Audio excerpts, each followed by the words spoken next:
Bonjour à toutes, bonjour à tous. Je vais parler des Jeux Olympiques de Paris et d'une situation qui suscite beaucoup de débats. Je tiens à préciser que ce n'est pas un coup de gueule contre les personnes transgenres, mais une réflexion sur l'équité dans le sport et la sécurité des athlètes. Il faut qu'on mette les choses au clair.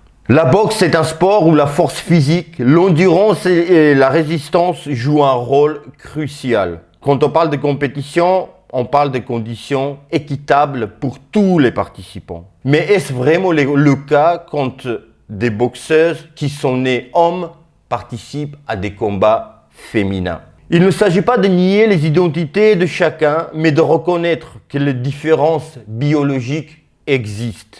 Par exemple, même après une transition hormonale, les personnes nées hommes peuvent conserver leur densité osseuse plus élevée, une structure musculaire plus développée et une capacité pulmonaire supérieure. Ces avantages peuvent donner un avantage significatif dans un sport de contact comme la boxe. Imaginez un instant, dans un coin du ring, vous avez Julie, 60 kg, toute mouillée, qui a passé des années à s'entraîner. Elle a levé des poids, couru des kilomètres, a fait des sparring, fait des régimes stricts, une vraie torture. Dans l'autre coin, vous avez Alex, qui a peut-être aussi travaillé dur, mais part avec des avantages biologiques naturels. C'est un peu comme si on mettait un poney contre un cheval de course. Oui, Julie a du cœur et de la détermination, mais quand on parle de combat, ces différences de taille et de force comptent vraiment. Dans un bras de fer entre Hulk et Tintin, même si Tintin a du courage, Hulk va probablement gagner à tous les coups.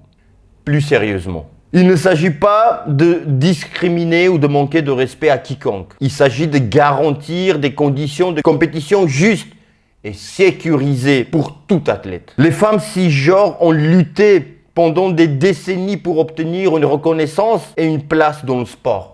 Elles méritent de concourir dans des conditions équitables et sûres. Les différences biologiques telles que la masse musculaire et la force physique ne disparaissent pas complètement après une transition hormonale. Cela peut représenter un danger sérieux pour les athlètes cisgenres. La boxe est un sport de contact intense où les coups peuvent causer des blessures grave. Si une athlète affronte quelqu'un ayant des avantages physiques considérables, cela augmente les risques de commotion cérébrale, des fractures ou d'autres blessures sévères. La sécurité des athlètes doit être une priorité absolue. Il ne faut pas attendre un homicide sur un ring pour réagir. Oui, j'ai bien dit un homicide, car quand on combat à armes pas égales, j'appelle ça ainsi. Alors que faire ?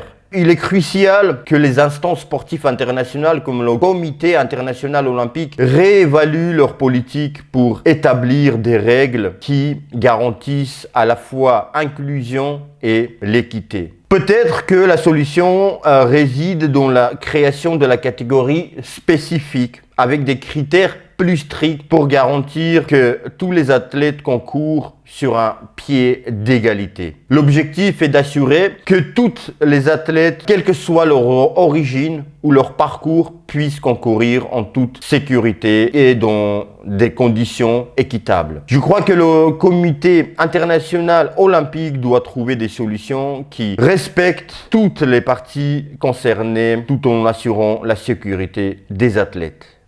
Merci de m'avoir écouté.